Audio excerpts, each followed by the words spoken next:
Hello, killer whales and dogs, coming to you from the inside of a hot car in Burbank, California. This is the Film versus Film podcast. My name is Quinn Boys. I have had over a dozen pets in my life, and I am joined, as always, by my co-host, three-time reigning back-to-back-to-back champion. He once taught a golden retriever how to shoot hoops, Leonard Smith Jr. What's up, Leonard? That's right. I told them we should name it Air Thug, and they were like, "Nah, we can't do that." Can't do that. This movie's for 8-year-olds. Yeah, they were like, "This is a family movie. The dog cannot smoke weed." It's me. It's Leonard, your three-time champion, as Quinn let you know. I covered that. He has to say it every single episode as his punishment for losing last season. Yeah, thank you. You don't have to say that part every single episode. I only have to say that. You don't have to explain why I say it. We have a very fun episode this week. This is maybe my favorite prompt. Going in. This prompt makes sense. This won't. Right now we're recording the day after 420, so I've been high all week, and I feel like this prompt really fits. The day after 420, so you've been high the all whole week. 420. Yeah, okay. 425, and it's gonna be a wild episode. I'm going to say that much right now. But before we talk about those movies, I want to introduce our guest for that. We didn't even talk about what the prompt is, Leonard. We just hyped up the prompt. Take the week off. The prompt is, Quinn, you say it because I feel like I'm going to fuck up the prompt. So I'm going to. Now I feel like I'm going to fuck it up after I gave you a hard time. I think the way that we worded it is best movie starring an actual animal. A real animal, an actual animal. None of that King Kong claymation shit. No Andy Serkis CGI. We want a real animal, an animal that lives and breathes. And Quinn came up with this as a suggestion, and I guess picked it. It was the last one too. I was like, let me throw this one on in the options list. And I never thought it would have gotten chosen, but I guess I'm surprised you sent it. I know. I wish but I'm delighted that I didn't delete it because I deleted some other things. We have today actor and improviser Rachel Marsh. What's up, Rachel? What's up? Rachel, thank you so much for being on the podcast talking about animals with us. Are you an animal lover? I'm curious what about this stuck out to you. Well, I just feel like I did grow up watching a lot of movies centering around animals. Right, yeah. And I am an animal lover. I have 2 greyhounds, ex-race dogs. And I always grew up with you, Quinn, always with pets. And we had birds and weird little animals we'd find on the street and things like that. Mm-hmm. So, and I love movies. So yeah, it was a natural fit. It's the perfect blend. I don't want to give up this information because I feel like it's going to hurt me in my argument, but I have never had a pet in my life. In your whole life? Never had a pet. Okay, so I had a pet turtle that I found, but he left after a couple of days. He dipped out on me. I'm going to need more information about this. How does a turtle leave? I don't know, Quinn. Were you not keeping it in a terrarium or something? Man, I had it in a box. I was in 4th grade or some shit. I've never met anyone who's never had a pet. Never had a pet. Yeah, I fudged the numbers a little bit. I mean, I didn't. I have had over a dozen pets in my life, but I was also counting that time I had 8 fish in a fishbowl. I always had cats growing up. My parents got a dog as I was going away to college as a replacement son dog. But I've always had actual. Wait, pets. They replaced you with what type of dog? It's this little foofy kind of it's also the son they always wanted. She's actually a girl. Her name is Lila, but it was filling the void of my departure at the time. I still count Lila as my pet though. But yeah, cats, dogs, and then fish. I never had anything as obscure as a turtle. Rachel, you are the greyhounds you have now. Those weren't growing up, right? Yeah, no, I have 2 greyhounds now. They're huge. Were you always a dog person, or did you have? You said birds. I'm sorry. We had birds and cats and dogs, and we had. What did we? We had turtles too. Yeah. Okay, I'm gonna ask you both right now. Are you a dog person or a cat person? Cat person. I don't dislike dogs. I just have had way more cats than dogs. I also dig their vibe. I think I am a dog person, but I do like cats I don't hate, like, I'm not like, you have to choose one. Like, I like cats. Rachel and I don't buy into the binary of that question, Leonard. Okay, Yeah. you're trying to play. You're a turtle person. I am a no pet person. I don't have pets. If I was though, I'd be a cat person. I'd be like Quinn. Quinn in our Herald team photo had a cat on his shoulder, so I knew he was going to say a cat person. Leo, it's my buddy Leo. Yeah, little Leo. He's a cute. If he walks by, I'll grab him. And that's I just can't do a dog because a dog is just a child. You know, you literally have children, and it's just like I can't handle all that. It's a lot. It's a lot. Anyways, we're talking about movies, and I know starring animals, and I know you're probably saying Air Bud, right? You're thinking Air Bud. Yeah. Well, surprisingly, neither one of us chose Air Bud. Rachel, did you think one of us was going to choose Air Bud? I did. I thought for sure you'd choose Air Bud or Polly. Polly I saw in theaters, and that's the first and last time I ever saw it, and that movie is so freaking sad. What is Polly? So what is Polly? Is it a bird? Is it a parrot or something? It's a parrot movie? Yeah. Oh no. I genuinely, I'm going off seeing it when I must have been like 8. Like I don't remember what year it came out, but I saw it the one time in theaters. It's a little girl with curly hair, has a bird, and the bird gets away and has to make its way back to her. Is that right? Yeah, that's the whole premise of the movie. And it's so good. Honestly, it's a great movie. I would watch it again. So it's Homeward Bound with a bird. Yeah. We should, before we reveal our actual picks, I mean, Air Bud we'll probably talk about, but there's this is a deep field. I didn't even consider, I didn't pick Air Bud because honestly, I think I saw that movie once as a kid. I didn't see it as many times as you might expect, but Babe was one that after we made our picks, I was like, never even thought about Babe. Any number of, what I didn't think about until afterward was, Duncan goes to what's the monkey in the hotel? Dunstan checks in. Dunstan checks in. I didn't even think about that. I kind of wish I would have chose Dunstan. Oh, It's like a monkey that lives in a hotel run by Jason Alexander. Seinfeld's George Costanza. Yeah. Okay. Yeah. This prompt was not really probably the best choice for me in my movie taste in the movies that I have seen. So I was very limited in my selection of films. I have not seen any of the Air Buds. I know there's 8 of them. I think he started playing lacrosse. It's how does a dog hold a stick? How is a dog holding it? How is a dog?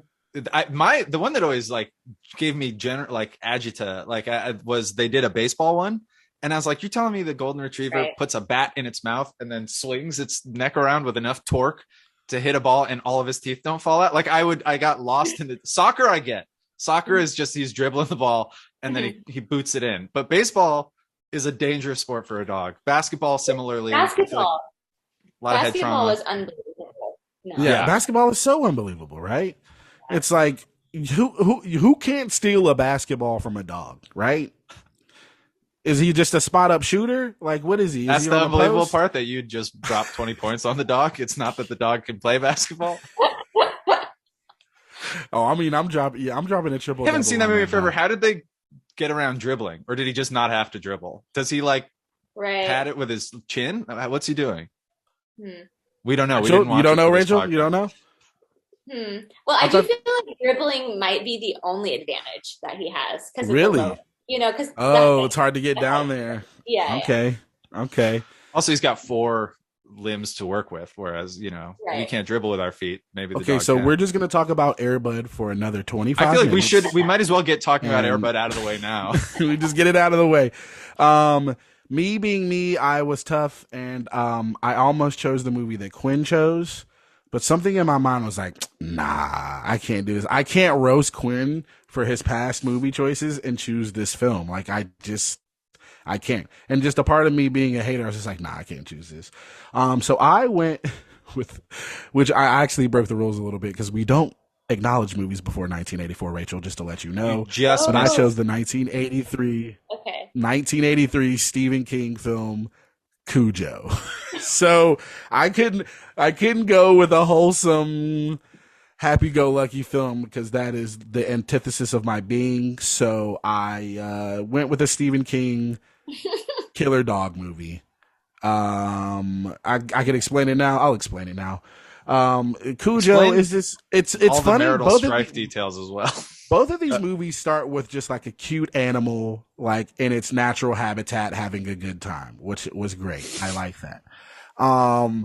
Then Cujo gets into somewhere he shouldn't be. I think it was inside of a log, and there was a bat inside of the log, and the bat bites Cujo on his nose. And Cujo is now infected with who knows what. Cujo's becoming a vampire. I don't know what's happening with Cujo, but now Sorry, keep going. No, you think what? Say it. I think it's rabies. I had the exact same thought as you. I was like, because it's Stephen King and all this stuff is supernatural. So when it got bit by a bat, I was like, it's a vampire dog. Like I had no idea. I'd never seen this movie. But then someone, I think it's the dad, that shitty dad, not the main character dad, but the abusive dad, who was like, it's rabid. And I was like, oh yeah, of course that's what it is, right? That's what it is. It's got rabies. I think it's I think it's extra special rabies. I don't think this is normal rabies because this dog had some superpowers. This shit was wild. Yeah. Okay. Yeah. Well, so we're following a sweet little family. The B storyline, or I feel like the main storyline is this woman is cheating on her husband, and their cars don't work. The whole movie is this woman is cheating on her husband, and the cars do not work. So they need to get their car fixed by a racist, misogynistic mechanic. And do we know this character's racist, or we just assume that he likely is racist? He's for sure misogynistic, and he's for sure misogynistic. Yeah, but he also feels racist. We wouldn't know because there aren't any people of color in this movie, so it was 1983. It's safe to assume, like, everyone is racist, like even the boy is. Yes, yes, Rachel. Yes, even the boy is racist. Wait, which boy? The young, all the little boys, the little boy. The little boy is also racist. Yeah. So you subscribe to the theory that everyone's born a little bit racist, and we have to stamp out. No, not everyone's born a little bit racist. Not everyone's born a little bit racist. It's just a vibe. It's just that's the town that he grew up in. But then we get to a point where Cujo's wreaking havoc. He's killing people, and their car breaks down, and they're stuck in this fucking car for like 36 hours, just being circled by Cujo, and then the movie just ends. It's like Jaws on land, and they even have a scene where the little boy, in a calmer moment early on in the movie, makes the dunna dunna sound when his parents are fighting, because Jaws is a movie that's only 8 years old in this time in 1983. And when the movie starts, which is like halfway in, is that like they're locked in the car and the dog is circling them, and if they get out, it's going to maul them. But like it's like land Jaws, like it works. I had never seen this movie before, and it's an effective movie. It's 90 minutes. It really doesn't start until halfway in. The first half is just this woman's just doing her husband dirty for a while, and the mom from E.T., by the way, I think. Oh, weird! I've never seen E.T. Wallace. Oh my god, so because it was pre 1984. Yep. Yeah, that's why. Rachel, what are your thoughts on Cujo? Had you seen Cujo? Did this make you look at your own dogs differently? What was your feeling? I think the whole time I was just distracted by like the logistics of this movie. I was like, okay, so this obviously is like a working dog, like this dog, whoever this was, Saint Bernard. And like, I just, every time there was like a shot that would like cut to a shot that like both the dog and the person weren't in, I was like, thank God, because it's like, okay, they didn't treat this dog horribly in this moment. But I just kept thinking about like how they treated this dog and like the blood that was on this dog. And then they cake so much shit on this dog. Yes! This dog it's got like eye gook and blood. How did they do that? It's makeup. They didn't just let him. I mean, I know, but it's just like, how do you even put makeup on a dog? Like that much makeup on a dog? It was the dogs they were working with probably weren't Cujo themselves, so they're probably docile and trained. But probably true. Like, yeah, I don't know. That dog seen me, man. I'm not. I see that dog in the hood, I'm running. You know what I'm saying? Like I'm running. It kills me because about it. It's a Saint Bernard, like the nicest dog in the whole world. Lumbering, his tail is even curved in a way that I think all dogs with curved tails are friendly. Okay, I just saw this video on Daquan's Instagram page yesterday where these group of kids are walking up to this house, and it's like the doorbell cam, and like two parents come out, two older white parents, and then the golden retriever comes out behind them. And like this black kid is up front and he sees the golden retriever and he just fucking yelps and like screams and just runs away from this sweet golden retriever. Just like trying to play, and his friend behind him is just like, Oh my God. It was hilarious. Like he was just out of frame, like instantly. It was like the Flash. So that's why there were no black people in this movie, because they would have just ran instantly. This movie, yeah, it was interesting. Real I got more to say 1983 about film. it. We'll talk about it, but let's talk about your we- movie. Let's talk about your movie first. Let's reveal what your pick is. All right, fair enough. I picked A Whale of a Tale. This is a 1993 young childhood classic, Freeing William. This is a story of an orca who is separated from his pod. His name is Willy. He gets brought in to like a SeaWorld light kind of situation in Seattle light. Or in the Pacific Northwest or something. Someone had a Supersonics hat, so it's somewhere in the Northwest. And he's sad. And actually, he's sad, but also like everyone at the facility is like, this animal's dangerous, and we never once see the animal be dangerous, because I think Willy gives a hell of a performance in this film, but it's really hard to get a lot more than just like stock footage of a whale swimming by the camera and do it. They do some impressive stuff, but they're all like, this whale doesn't like anybody. And it's like, what do you mean? He splashes you? Like, he doesn't give you fish? Like, I don't know how does a whale act out in a tank? Until he meets a similar separated from his family lost cause case in young Jesse, a 12-year-old boy who is living on the street. His mother, very sad. His mother has separated from him years ago, it seems. Separated from him. His mother has separated She abandoned from him. She abandoned him. My man kept it real. He said he dropped you off, and she ain't even look back. Oh man, she didn't even turn around. He didn't have to. Cigarette. He didn't have to turn it up on him that much. It's like, no, but so he's like running wild on the streets. He and a friend of his, I think his name was Young Perry. He and Perry are spray painting the orca tank in the middle of the night. He gets caught. He gets brought back into foster care. He's living with Michael Madsen, which is usually a scary from Reservoir Dogs, the guy who cuts the ear. He's so that's a tough situation. Well, I'm just gonna say, I just have to interrupt now. Whenever you see Mike Madsen, you're like, okay, this character is a piece of shit. This character is gonna be a bad guy. This character is gonna. That's a character you always assume is racist. Michael Madsen. That's 100%. It's not his fault. He's just got the look. No, so he's. I'll speed it up. So Willy and Jesse, who has to kind of do community service at this place, they bond.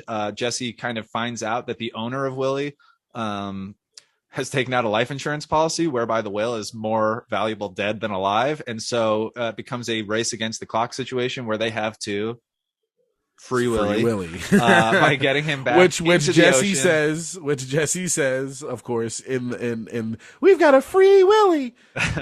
Sorry. Yeah, no, I mean that's like there. It's a story about friendship. It's a story about finding your people. It's a story. It's a story about people should be free, Leonard. I mean, this is a loving story full of good messages for children. And I watched it last night for the first time in probably at least 20 years, probably closer to 25 years. But I've still seen it, I feel like 100 times. Just 99% of the viewings were in the 90s. So it was a trip refamiliarizing myself with this movie. I'm going to assume you both had seen it. It's more of an assumption about you, Leonard. But I'm curious, Rachel, where do you stand on Free Willy? Was that a movie you watched a lot as a kid? No, I think I'd only seen it once when I was little. I don't know. Wow. But I will be honest, at first, I think for some reason when I saw the DM from Leonard, I was like, oh, a whale movie. And I thought you wrote The Whale Rider. And so, so I did start watching The Whale Rider for like a good half an hour. Oh no. You pulled a Leonard. That's a Leonard move, by the way. Rachel, I am known for Leonard watching the wrong is known movie. to do that. Oh, really? There was one episode where it was Best Glow Up, and it was Mamma Mia versus Working Girl, and I watched. No, wait, no. You got it wrong again. I've already fucked up. I gave you My Big Fat Greek Wedding. You gave me My Big Fat Greek Wedding. Talk about racism. You're just getting the two Greek movies. And you watched Mamma Mia? And we were literally about to record, and I was like, "Oh, I'm about to rip you so hard for fucking choosing Mamma Mia." And yeah, was like, Leonard's like smack talking me. He's like, "Oh, all that singing, And I'm like, what are you talking about singing? He's like, oh, I have to see Pierce Brosnan and Meryl Streep singing. I'm like, you watch Mamma Mia, you dumbass. So we had Rob Bowen. Rob Bowen was on, and we literally just had to record the next day. I had to like go and watch my Oh Big my Fat Greek God. Wedding. I will say, I think My Big Fat Greek Wedding is one of my favorite movies of all time. So Should have had you on that episode. Yeah. I know. Yeah. Because he lost that episode. It's the same. No, but I did. I have seen Free Willy before, and then I also watched some clips of it so that I could like get a refresher on it. Yes, and this movie is very good, and it makes me emotional. Whenever there's like a child like animal connection, it makes me like weirdly emotional. So like watching these clips of like them bonding, like I know it's fake, and I know that like it was so rehearsed, but it's just like I almost started crying. So it was just like so beautiful. Thank you for saying that, Rachel, because Leonard likes to hate on my childhood. I gave Leonard Homeward Bound one time, and he spent the whole episode shitting on that. Animals and their connections with people. It's a special thing, Leonard. You'd know that if you ever had a pet. Of all, if you could find your turtle, you'd know that. Right. Okay, first of all, if you how long did it take for that turtle to leave your house? A month? Turtles are the slowest animal in the world. How did that? It was gone after a couple of days, man. He hit it and quit it, man. I gave him some lettuce and he bounced. I will say this, not even being a pet owner, I felt bad when that goddamn cat was in the river. That cat really had to be in the river in Homeward Bound, man, and that was fucked up. And someone threw a cat. Someone threw a cat. Yeah. And we were talking about this episode, me and some friends. I don't know. Some comic told me last night. I can't remember who it was, but someone told me that 20 dogs died during fucking Homeward Bound. Apparently 20 dogs died. 20 dogs. That's what someone told me. I haven't looked it up. No. I don't know if that's true or not. But and through the magic of filmmaking, it looked like one dog survived. That was I had seen Free Willy. I had seen Free Willy before. It had been a long time. I had seen it once or twice. I did go into this being like, this is gonna be some fucking bullshit, but I'm not gonna lie to you, I cried. I cried when he was leaving, and Free Willy was following him in the little tank. I had to shed a little tear, man, because Jesse is Willy. In the movie, Jesse is Willy. You know what I'm saying? He's separated from his family. He's just trying to find his way. Except unlike Jesse's mom, Willy's people do come back for him. Yeah, they were out there. Yeah, when he realized that his family was out there. Yeah. And, oh, man. You know, there was a real connection. I was surprised they got me like this. I'm not going to lie to you. I really like this movie. This movie was really fucking good. There was substance. It was grounded. Like, there was like... It's like, all right, there's a Native American dude, but it wasn't bullshit. They weren't fucking around, and like he even calls him at one point. I wrote it down where he says, "You're one lucky little white boy that he has a family that loves him." Yeah, yes. This movie was great, and like you're like, oh, they're gonna have a Native American dude. Why doesn't he care about the whale? Why doesn't this girl care about the whale? But it's grounded. It's real. This motherfucker needs a job. That's his job. And as soon as he found out that they were going to kill the whale, he was like, all right, now we got to free Willy. Like if they just were like, let's just free this whale. Let me just risk my job as someone who works with this whale or someone who takes care of this whale. Let me just free it. They're like, oh no, he's going to be killed. Now I'll do the right thing because I'm a regular human being who has, there are implications if you make the wrong choices. So, you know, they need a job. He does get that classic, like, tossed off. He goes, I hate this job anyway, or something like that. But, this is like one of those movies where, Leonard, I don't know if I'll win this episode or this season, but I think I already have by seeing that I've touched you with one of my picks because we usually are so dismissive. But, like, I can't even evaluate this movie critically because it's one of those movies I just ran so many times as a kid. I had the VHS, which is why I saw it. Like any movie I had on VHS, I have seen 1,000 times, and that's just how it goes.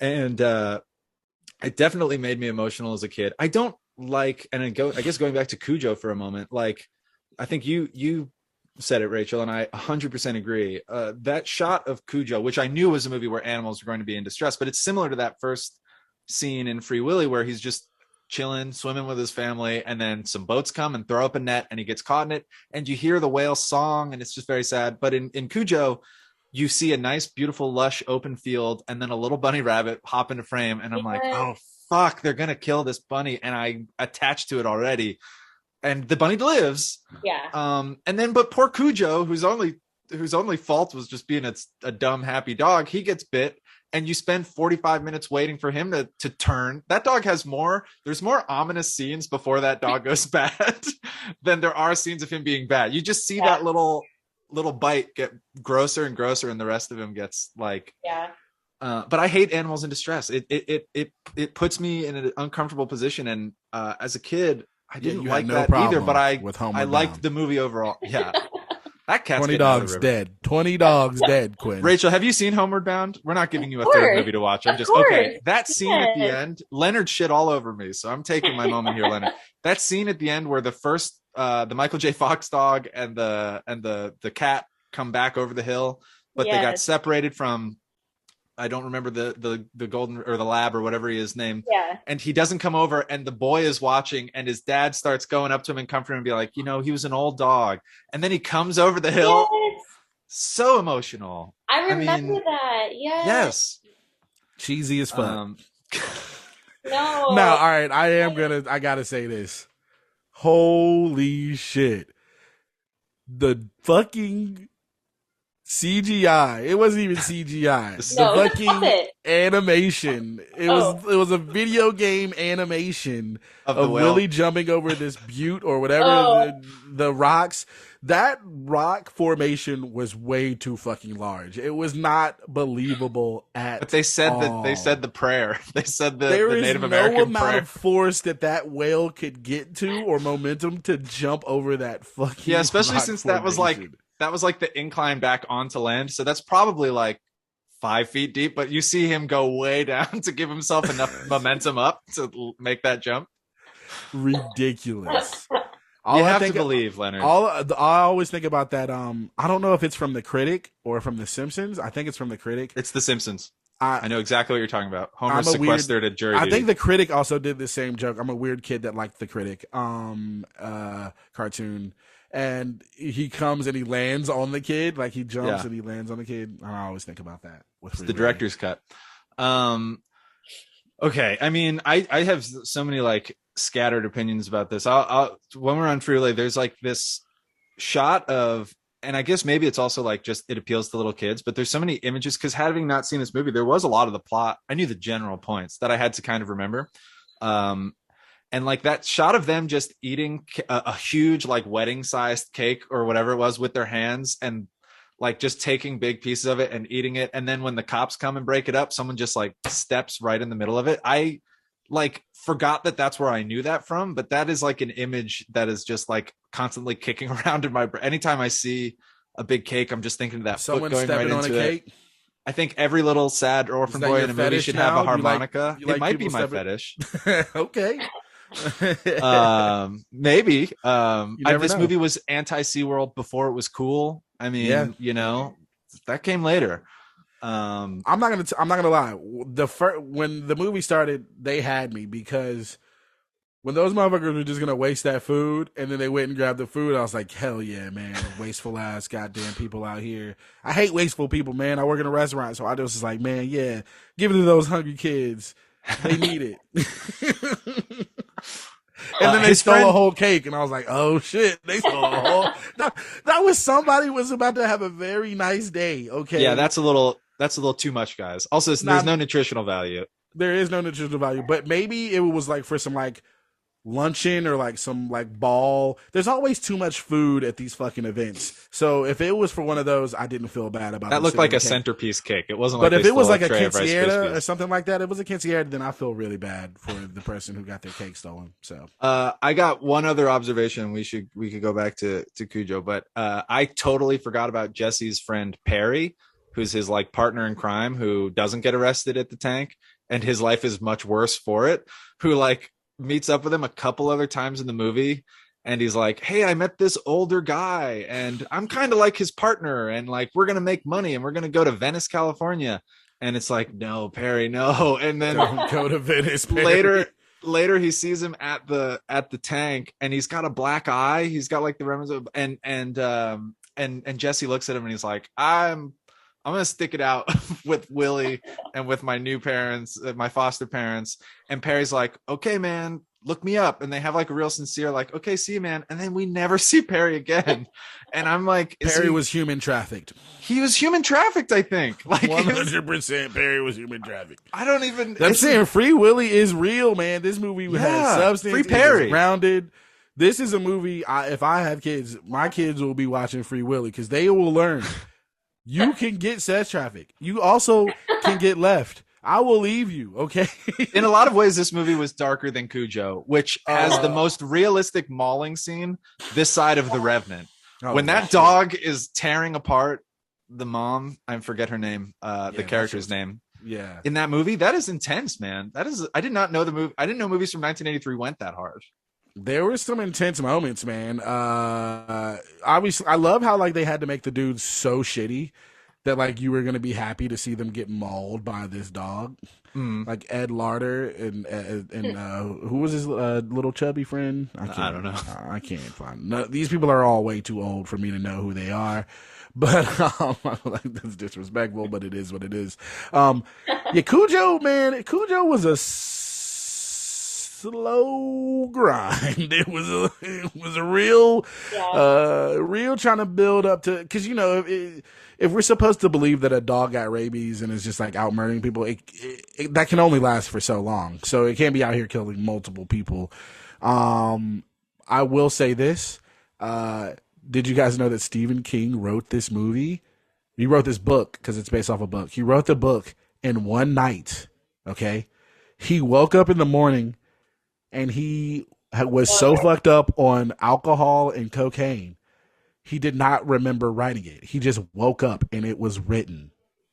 What? And it got published because he's fucking Stephen King. Honestly, I'm sure that's a 100% real story. That is, those words have come out his own lips. I'm sure that's a dark night of the soul for Stephen King, but that sounds just like a brag. It's just sort of like, I wrote this book, I forgot. Here you go, and then it sells. I was so fucked up. I don't remember writing this book. I would think the movie about the killer clown that lives in Maine would be the one you write on like a coke bender, but like not the dog that gets rabies, which is pretty tame. Rachel, what's your appetite? You probably didn't think when you gave us this prompt that you would get like a horror movie, but what is your general appetite for movies like that? Oh yeah, there were a lot of parts I did have to skip just because. That's fair. Yeah, I mean, I have 2 dogs. I couldn't let them watch a lot of it. You don't want them to get any ideas. Right. They are big. They're big dogs. They're skinny, but they're they big. could get rabies, or I don't know.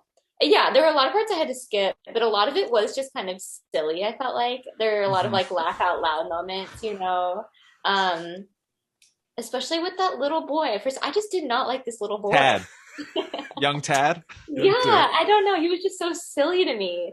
Like, was it because Tad liked his dad more than his mom, or was it? Yeah, there was just like a lot of like. I guess it makes sense that he read it in one night because like he had to like figure out a lot of things, but like a lot of it just didn't make sense. I'm just like, why? I don't know. It just felt silly. Yeah, this movie was. I don't know how this movie could be like so ridiculous, but also so boring at the same time. It doesn't. It's 90 minutes. Like Free Willy could probably lose. It felt like it was 2 hours long. Free Willy is an hour and 50 minutes. This movie is 90 minutes, and they pad it out so much before you get to the car. Right. Of just like, what if the mom's fucking somebody? And it's like, I guess, but that story doesn't even resolve. The guy just goes and tears up their sheets and then ghosts. I think that was supposed to be a device as to like him thinking, all right, I haven't seen my wife in so many hours. It's because of this guy. So that's like the reason why. And then he realizes it, but it was still like, no, man, this is just so dumb. Now I got to watch this man push this woman around and like break stuff. And like, it was wild, man. My favorite part of that subplot though, is that D Wallace, I hope I'm getting her name right, I'll double check, but she goes to break it off as she tells her former lover, she goes, I got a pretty great husband and I got a pretty great kid, or something like that, which is I guess a good reason. But she goes to break it off with this guy, and she walks into his house unannounced. She just walks in, and he's lying in bed totally naked with the cover up. Like this guy's ready to fuck. All this guy does is just have sex with this woman, and he's less a character than just like a living obstacle, but it doesn't tie into the rest of the movie. So I was like, I wanted to at least see Cujo kill this guy. You know what I mean? Yes. Like, there's no 100% thought the Cujo mom was is killing being this punished, dude. but Yeah. And then the mom gets terrorized, and that scene was also too long. It was like the whole terrorizing scene was just. I know it's supposed to be like a 24-hour ordeal or some shit like that, but Jesus Christ, man! it was at least like tense. Like, I don't know, Rachel, when you were skipping I will say around, that it was that tense. first and it was scene a bit where scary. she doesn't know the dog is there. She's just sees that no one's at the house and she's trying to start the car, and then her son she's trying to get the seatbelt off, and then the dog, you're expecting, because of the way they shoot it, the dog to come around and get her from the open door, but when the dog pops up over the window, it's very that's a good scare. That was a good scare. And I did like that scene, actually, even though I did have to skip some parts. I liked that they went there and the puppet looked very realistic, or whatever that was. Was that a puppet? They used from my minimal research, I thought they used 4 different Saint Bernards. I think at one point they used a bigger, like a Rottweiler. I might have the type. I'm bad with dog types, but they used a bigger dog for some, I guess, wider shots, or I don't know. Yeah. And then they did use a mechanical dog, probably in those scenes where it's like at the window and it looks so much bigger. Maybe, I'm not sure when, but they did use different dogs. Yeah. Well, it was well shot and edited, so I don't know. Yeah, it was like tense.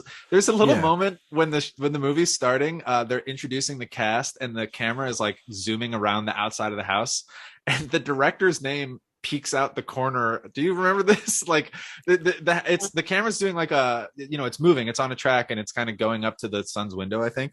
But the director's name, when it's like directed by so and so, it peeks out the corner of the thing. Like the director's name pops out at you, where all the other ones sort of just like come on the screen like you'd expect titles. I'm like, oh, this guy's feeling it. Like, even that scene with the bunny rabbit, like it was shot like a real suspenseful chase. I've got some that suspense. I've got some sad news about both of our movies, Leonard. I feel like you probably had this. Maybe we know this already. Both animals they're obviously dead now. These movies were made 30 and 40 years ago, but one of the dogs died during production of Cujo, of bloat. That's what I saw. What is bloat? Are you serious? I saw that the Saint Bernard featured most in the film died of bloat during production. I don't know if that's from mistreat or if that's from whatever that is. Drop that on me now, Quentin. Hold on, but you said both movies. You said both movies. I know. I did. It's very sad. I would say died during the movie. Because I will say that's something. My understanding. Yes, I'm not just throwing it out there. I'm going to see if I can verify it somewhere else. But bloat. Yes, I'm sorry to say.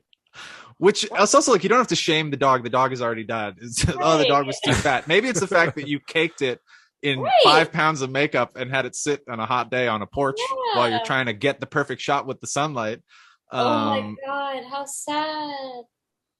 I'm going to try to just find it. Yeah, the main dog featured sadly suffered an untimely death due to an infection during post-production. Post-production and infection. An infection. Yeah, they didn't have to actually bite it on the nose with a bat. Maybe that's what did it. No, I don't know. It's turnabout is fair play. The titular Willy in Free Willy is played by a real orca in captivity named Kiko. Kiko obviously was a trained orca. It's doing those tricks. It's giving that stellar performance.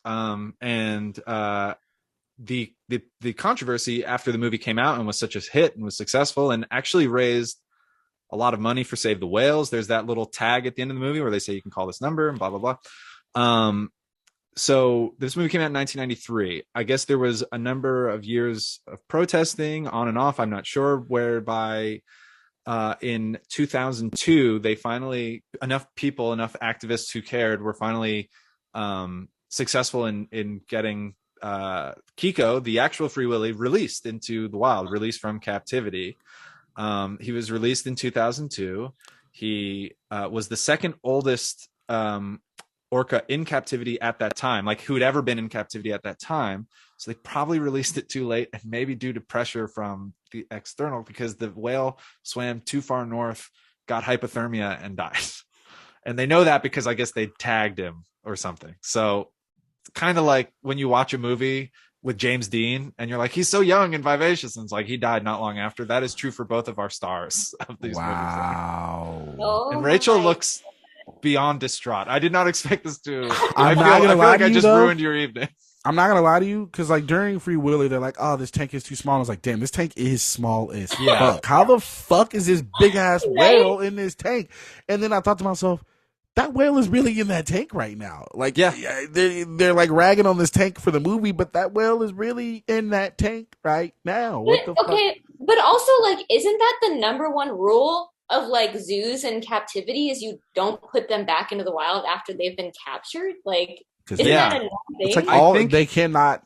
I think it was controversial. I think that I don't know enough to be spouting nonsense. I feel like but I think it was that they kind of were bowing to pressure, where it's like the whale from Free Willy is not free, and then they're like, okay, and then it's like, you guys killed this whale. The only time I can think of an animal that could acclimate back is that one video where the dude had the lions, and then he sees the lions like 10 years later or like a year later, and it remembers him, and he like the lion hugs him. Yes, have you ever seen that video? I've seen that video. They bought a lion. They bought a lion cub at Harrods. It was like in the UK where you could buy exotic animals at a department store, and then they raised it for a little bit. They were like, we can't do this, and then they released it, and then like 10 or 20 years later, it comes up and recognizes them and jumps like all four, like puts the front paw, a full grown lion, and like is licking the face of the guy, right, crazy. Leonard? We're thinking this. Yeah, no, it's crazy. Yeah. Can I pitch a sketch to you guys really quickly? Like time. I have seen that before. That's like one of those popular things where it feels like every 5 years someone will repost that on the internet for people who haven't seen it, and that story, because there's footage. That story is very heartwarming and stuff. Yeah. Every time I see that, I just want to feel like I want to do a sketch or something about that whole thing, and then it turns at the end where the lion doesn't recognize him and is very standoffish, or it recognizes his partner but doesn't recognize him, and he's just like, oh, that's fine, I just raised you from a baby, we like did this, like just being very upset that the lion didn't I think there's something there. I think we can I think that's the next. I think that's a good concept. Anyone listening who wants that, it's public domain. But I just would love to see someone be like, yeah, oh, whatever, that's fine. Oh, it didn't recognize me. I think other people may have thought that as well. No, I'm the first. All right, let's get into these criteria, these talking points. The first one, as always, is pop culture. Yes. Cujo has no fucking chance in this. I mean, I feel like Cujo has some references in pop culture, but not in a long time. And what we're talking about when we say pop culture, Rachel, which I guess is probably pretty self-explanatory, but it's just like, what elements of these films do people remember? Do they talk about, or do we think maybe inspired other things? Because it can be like, I'd say Cujo. I think just the name Cujo is kind of a synonym for like bad dog or vicious dog or something. I do think that has lasted. And even though I'd never seen the movie and never read the book, I did kind of know something about the dog trying to get in the car. I don't know. Like, I feel like that scene is maybe the most iconic kind of moment from that movie. But beyond that, I agree. I don't know. I don't know that. I feel like Free Willy, like I said, it's been in multiple shows. It was referenced a lot in pop culture at the time. I don't know. I mean, the shot of the whale going over the boy is just huge. Like an iconic poster screen image. I mean, it looked so fucking awful, but like that's what it looks good in a wide. There was a couple when he went over the other side. I think also. Oh, sorry, go ahead. No, go Rachel. Oh, I feel like both also like started this like idea of like celebrity animals too. I mean, besides like Airbud, like, how like at Hollywood or at Universal, there will be like these shows where it's like celebrity like animals that have been in movies and things like that. Like, I feel like Free Willy for me was like the first like pop culture, because I didn't grow up in like LA, and so like in Seattle even, like I knew what that was. Like I knew that was like a celebrity animal, and that wasn't like a thing until then. I feel like second most famous whale of my childhood was Shamu. Obviously, I feel like I didn't know Kiko by name, but Free Willy was my number one. But Shamu was up there. I used to think, this is not about pop culture, but I did write it down when I was very young. When I was first watching this movie, I was probably 5 or 6. I thought the eyes of the killer whale were the white spots. Like I don't know. Like it just looked like when you see the whole whale, he's black on top, he's white on the bottom, and then the eyes are The eyes are kind of the white spots, right? And so I just wanted to out myself, I guess. But let me think of some other pop culture things from this movie. Did the Michael Jackson song ring any bells for you, Rachel? Did you know there was a Michael Jackson? That might just be from me watching the VHS. I think they included the music video, but Michael Jackson does a song that goes with this movie. Really? What part? It's not a hit. It's not I Believe I Can Fly. It plays over the end of the over the end credits. So it's very like 90s kind of song. Yeah, so all right. I feel like hands down Free Willy is just more relevant as far as pop culture goes. Let's get into I have one pop culture thing. I'm sorry. Okay, what's that? I'm getting it in under the wire. So we mentioned that tragically Kiko passed away. Kiko the orca was the second oldest living orca in captivity when he was released. It was probably a mistake. But he died I'm not sure if this is old for a whale or not. He died at 27, which means Kiko, because he was a film star, a popular culture icon, is part of the illustrious and cursed 27 Club. If you're not familiar with the 27 Club, that is a history of famous people who died tragically at 27. Kurt Cobain is part of that club. Janis Joplin, Jimi Hendrix, Jim Morrison. Wait, killing yourself counts? You just die at 27. Okay, listen, I'm not the ringleader of the club. I've never heard Kurt Cobain as part of being in that list, so I didn't know. It's the 27 Club, and Kiko is, I think, one of the biggest. He's one of the stars who shines the brightest. In R.I.P. Kiko, man. R.I.P. Kiko. You made me. I just wanted to rightfully take his place there, but that's all I got. We can move on to our second. How well do these movies hold up? Cujo. No. 1983.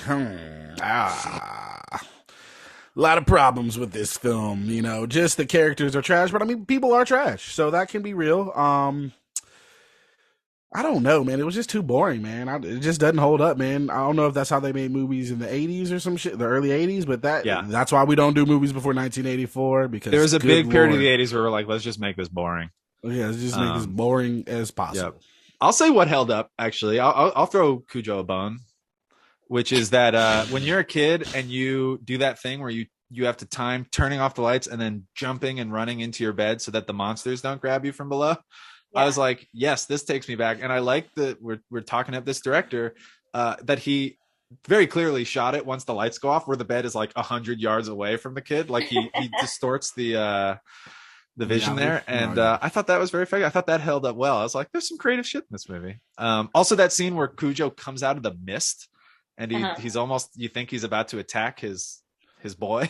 Oh yeah, but he walks off back into the mist. And I was like, that was kind of cool. Yeah, that was cool. A little ominous. I will say a scene that I didn't like, and I don't know if this counts as how well does it hold up, but man, all those fucking kids banging on that tank, and there wasn't no goddamn worker around, no adults.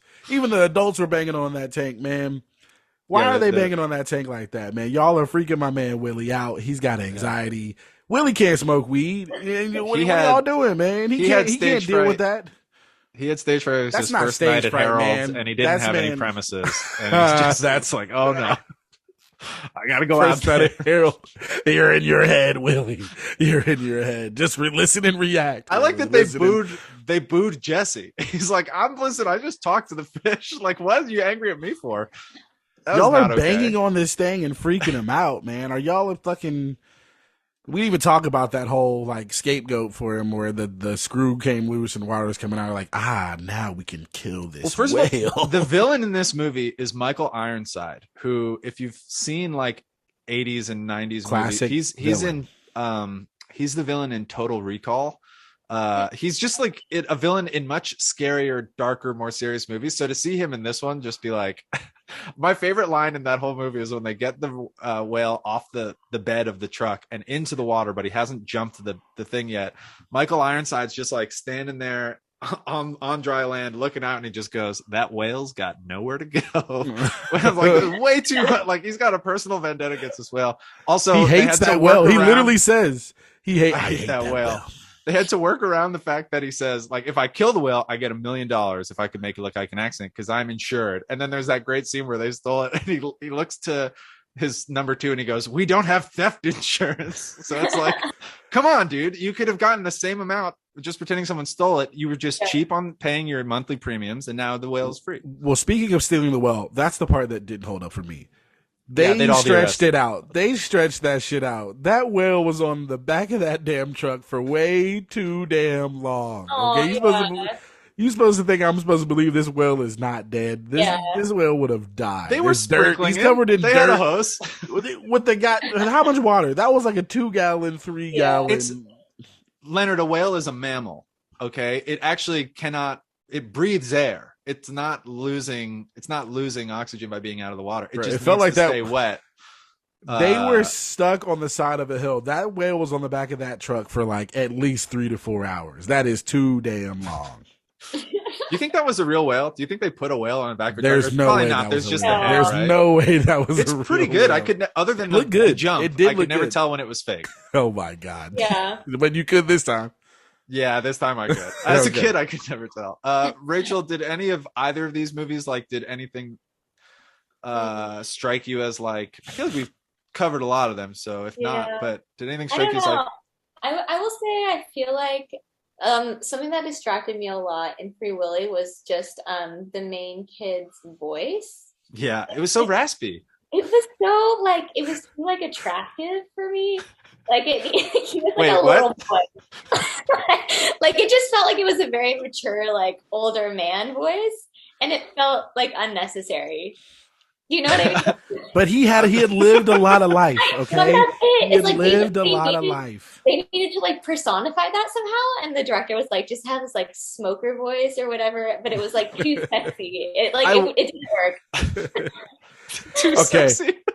I will say that I thought this kid, as a 6-7-year-old myself watching this movie, I thought Jesse was so cool as a kid. He had the fresh Nike kicks. He's a little orphan boy, which he lives at a skate rink underneath the bridge. Like there's all that stuff when I was a kid was very like, oh cool, he eats cake for dinner. Like everything about him. He's giving shit to Michael Madsen, there should have been a scene where Michael Madsen grabbed him by the collar and was like, listen, you little shit, instead of trying to play catch with him and giving him $5 for nothing. But you know, it's a Disney movie. Is it a Disney movie? It's a Disney-esque movie. Yeah, I've always thought it was a Disney movie, but I don't think it's a Disney movie. I don't think it is a Disney movie. Yeah, I don't think it is either. All right. Warner Brothers. I got a question, and it's probably the most important question, the most important criteria of this entire episode. Was Regina Hall in either one of these movies? No. No, she was. She was not. Wait, is that a question you ask every time? That's a real question. It is baked in, part of our criteria. If Regina Hall is in either of our movies, that's bonus points. Bonus points, and she was not in either one. That carries over. That's episode. You know, that's every movie we do this season. If you get a little Regina Hall in there, but was she even acting then? Nope. No, she was not. I don't think. Maybe 93, but probably nope. Not 83. She had no chance at 83. She's more like 81 or something like that. So maybe a little. We're just this part of the show is really to celebrate the comedic greatness of Regina Hall and how she makes every movie she's in better. She's not in either of these movies. I would have liked to see her. You know, let's say that she would have been aged up for these movies. I feel like she could have been a good. She could have been a good the female trainer whose name I'm forgetting. I feel like Regina Hall could have brought some life to that movie. Just realized the female trainer, that's Tank Girl. You guys seen Tank Girl? No. No, but I recognized her from Point Break, right? I think she's the Keanu's love interest in Point Break. Oh wow, yeah, I gotta watch Tank Girl. Tank Girl is this weird post-apocalyptic movie, and she's like she drives the tank in this movie. It's wild. All right, I have to say this though, there is someone who is in this movie, and that is Mykelti Williamson, his caseworker. And like I said earlier, he is fucking hilarious. He's amazing. He's like, your mama don't want you. Your mama's not coming back. I was like, God damn, man, give Jesse a little hope. Like, I know Jesse a little delusional, but damn, I don't want Jesse to do something unreasonable. Yeah, when he's like bringing him in once he gets arrested the first time, and he talks about he got him out of jail, and he's like, you did this and you did breaking and entering and blah blah blah. Anything else I don't know about? It's like a buddy cop movie or something. He's like, yeah, I also robbed a couple banks. It's like these guys have rapport. Well, funny enough, my Kelty Williamson was. Are you sure you're saying that name correctly? I don't know if I am. Okay, but I'm not going to try, but it sounds like you might be getting it wrong. But he was in our previous episode of the heist movies. Oh. He is in Heat. He's in Heat. Oh. Yeah, he's also Bubba Blue in Forrest Gump. He's in, right, of course. He's in Waiting to Exhale. He's in Con Air. He's in 12 Angry Men. Oh, wait, no, that's the TV movie. But the question he's in Double Tap. The question isn't, is my Kelty Wilson in this movie? It's is Regina Hall in this movie? But I will say this, though. He was not. He was killing in the 90s. If you were watching black movies, too, if you were a black person, this man was in everything. So I just want to give a shout out to him. All right, now we are down to what all the people want to hear, the statistics. That's Big what stats, they guys. for. This is a statistic analytical podcast. Free Willy was made for $20 million. How much you guys think Free Willy made in 1993 worldwide for $20 million? What did it make? I'm gonna say $100 million. What did it make? Worldwide. What do you think? Was it in other markets or just US? This is just giving me like total box office, so I don't know all the markets, but I would assume it was really. I'm sure this was obviously early 90s. Most of its money would have been coming from America. I'm going to say 200 million. Wow, I can't even award a winner because you kind of got to split the difference. It made $153 million, which means technically, Rachel, you're closer. But that's a ton of money for a movie starring a whale. Wow, that is a ton of money. Yeah. I see why they didn't free his ass. Yeah, they're like, we gotta. There's potential for more money here, guys. This movie has a 6 on IMDb, a flat 6.0. That's disrespectful. Low to me. That's a little low, man. Don't you think? I think but so. I feel like for movies back then in the 80s and 90s, like they were low. Yeah. Well, you know what? I don't know, man. The mid 90s, there are so many good movies. It's kind of insane. Like between like 94 and like 97, the amount of good movies. Yeah. I think, but this is 93, so it was like, 1999. They rated them weirdly for some reason. Like all the good movies were rated weird. I do think movies that came out while IMDb was a thing tend to get like better review. Like this was just like people in 2004 being like, "What do I remember about Free Willy? I don't know." Well, I will say this, and it got a 71% on Rotten Tomatoes. Just to close out our set, that feels more appropriate. 71% is like, it's not an A, but it's like a solid movie. That feels right. I don't know if you know about this, Rachel. I didn't choose a black film this time, but black films get shit on all the time by these rating sites. It's disrespectful. It's crazy. It's always like, and because Rotten Tomatoes saves reviews, you can like see in those little tomato blurbs at the bottom where it'd be like, some movie with an all black cast from 1992, and then like some critic in Chicago is like, the urban element doesn't work for me. Like it's all coded language. It's terrible. But let's go in with these Cujo numbers. Made in 1983. It made 21 million in the box office, so not as good, but it cost $6 million, so that's always a win. I don't know how this movie cost $6 million. I guess the animatronics probably for the robot was expensive, but Jesus Christ. It is a flat 6 on IMDb. Wow. And it is, which is kind of crazy that it's the same as and it's a 62% on Rotten Tomatoes. Oh, that feels right. Okay, that's fresh though. That feels good. Yeah. I did enjoy, I mean, like I feel like you've almost been harsh on it than I have. I did enjoy, like I thought it was well made. I just thought it like for long stretches it was focusing on things that were somewhat curious. Like I don't know. That 62% on Rotten Tomatoes actually kind of pisses me off because there are some black movies that are rated lower than that should not be rated lower than that. And the fact that I think that people think Cujo is a better movie than some black films I've seen. It would be an interesting thought experiment, like if there was a way to, like if you made the entirety of Cujo, same exact movie, but you replace all the actors with black actors and it's the same film, and then you released it to critics, but they can only see one or they only see the other. I think Black Cujo's getting 39% Rotten Tomatoes. 100%. There's no question about it. It's getting like a 39 or 32%. Black Cujo. Black Cujo, let's go. It's the same Cujo, but it's black. It's gonna happen. Oh man. My ring light just went out. I think it's too hot. I got a couple things before we go into final arguments that I just wanted to, because I wrote these things down, and we're going to transition into our final criteria here. But did you know in the book, Rachel, you'll be glad to know you hated fucking Tad, that probable racist. In the book, he dies. In the movie, he's so dehydrated that he starts seizing up, and the mom takes him into the kitchen and saves him and gives him mouth to mouth, which is actually, does that hold up? She's like fully kissing that kid. I know that like in real situation you would. In a real situation you would, but I'm saying these are actors. Anyway, he dies. But the dad, Vic, who comes to save them and arrives too late, he actually, in the book, he does save the Sharp account before doing that. And in this movie, he loses it, that famous account that he works in advertising. So easy come, easy go, I guess. So his son dies, but his account lives. And that's what I wanted to stop this. Oh, I also like that scene where they first meet Cujo, where they're getting the car fixed. The boy and his mom first meet Cujo, and the dog comes up and she goes, "Stay away from that dog." And the little boy's like, he's friendly. And then the boy starts kissing him. And it's like, you can have an in-between my son can kiss his dog, and then not like, here, kiss his open wound. Like the little boy's kissing him literally on his rabies spot. So, questionable parenting. I don't know if that holds up. I will say to go back, but yeah, if the kid would have died, that would have hit a lot harder at the end, because it was just, bro. Stephen King said it was his one biggest regret. If he could go back and save any character that he killed, that he would save Tad. What? Wait, it's his biggest regret that he didn't? Of any character he's killed in a book, Tad was the one he regretted the most. He dies in the book. Yeah. Okay. Really? Yeah. Okay. But Stephen King was on coke, so I don't know. Like, you can trust what he. Yeah. Okay.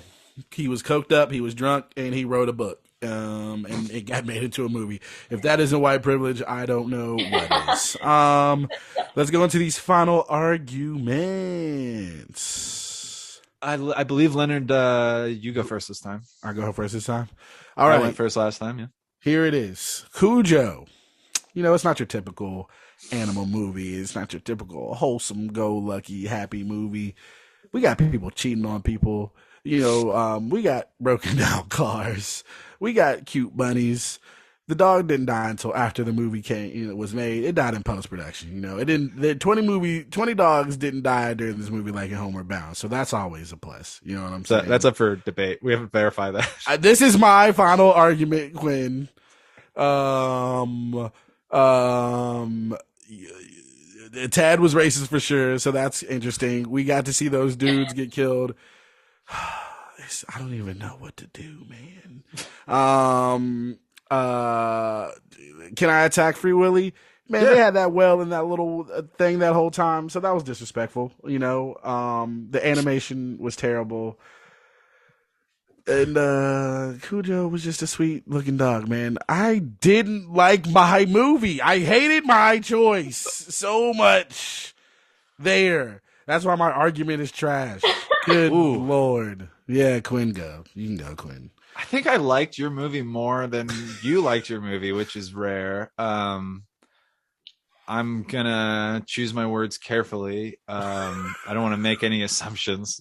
I've never seen Leonard spike the ball on himself before. I feel like you're playing mind games with me. You're just sitting there smoking, and I don't know if you've. Anyway, so Rachel, it's not for me to say to you how to interpret this prompt, but I guess I'm just thinking of the different ways one might. And I think any way that you interpret a prompt when you say a best movie starring an animal, that could mean which movie is better. I feel like Free Willy is the better film. I think it's the more complete film. I think while Cujo is an effective horror movie, we've talked about how it's a little bit slow and it's a little bit, I think you could also be like, which animal gives a better performance? I like the dog. I will say that dog does not look scary until way too late. Even in those scenes where he's got the shit and the blood and the whatever, you see those sad, doleful eyes. And I am not afraid of that dog. Now, when they use the bigger dog, and he's coming up to the window and he's like attacking and chomping, yes, that is scary. But I do not think I think the dog, his performance was really helped in the edit. Okay. That's all I'm going to say. This is a movie. When people think about movies starring animals, they think about that they like animals. Rachel, we like animals. I like I've never owned a whale, but those moments like where Jesse hits his head and falls into the pool and then Willy saves him by pushing him back up. We see those moments where clearly that actor had to go through some training to kind of do those tricks with the whale. Those are genuine moments of a human and an animal interacting, which is what I think these movies are about. And it's not violent. I think if some people were to walk out of Cujo, they'd be like, fuck dogs. Oh, I'm afraid of big dogs now. Is that what we want? Or do we want to foster a love for animals and the special connection that humans and animals have? Free Willy is hokey, and but it's about the right things. It raised $20 million for Save the Whales. It saved Kiko. Quinn, we get it. You prepared your goddamn defense, Quinn. And that's all I'll say. Wow. I'm not going to spike the ball like you, Leonard. I'm trying to run across the finish line here. So now I choose? Now you choose. Tell us how you got to the results that you got, and let us know. Okay. So I think there are pros and cons to both. But, honestly, though, Quinn, based on your argument of like best performance, I do think that Cujo had a better performance because it was I feel like there was more asked of him than the whale. Although, that whale was already trained, and so was this dog. But there were close-up shots of Cujo. And now knowing that he had this illness, there was that aspect of it that was at play that we didn't even know about. Whew.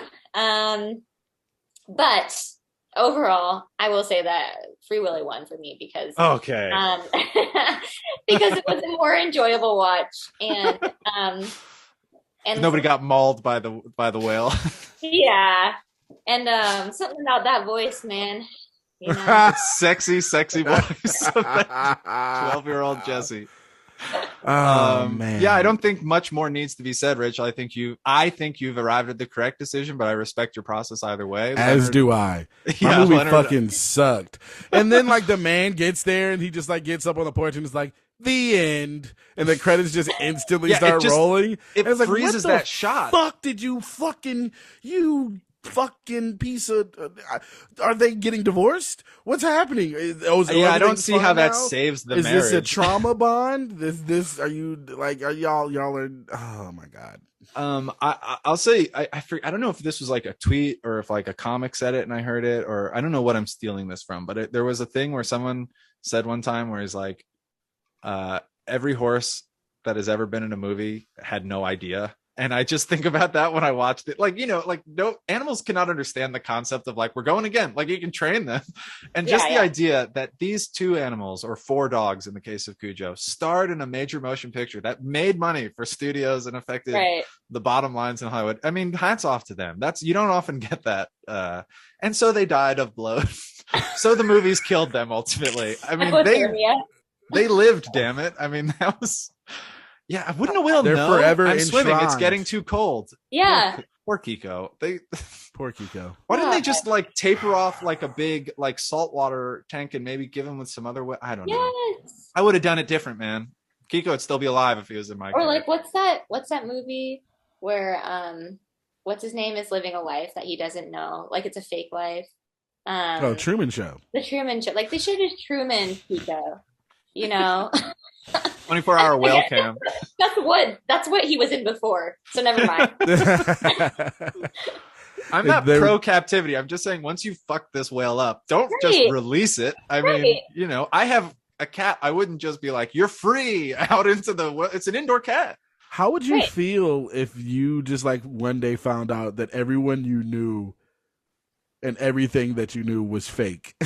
Like, how would it's all a TV show. I think you keep smoking. You're about to get to that point. You're about to have a Truman Show awakening. You're going to be looking for cameras in your apartment. I got so much weed yesterday, man. I got to smoke it. This is a fun episode. Rachel, where can the people find you?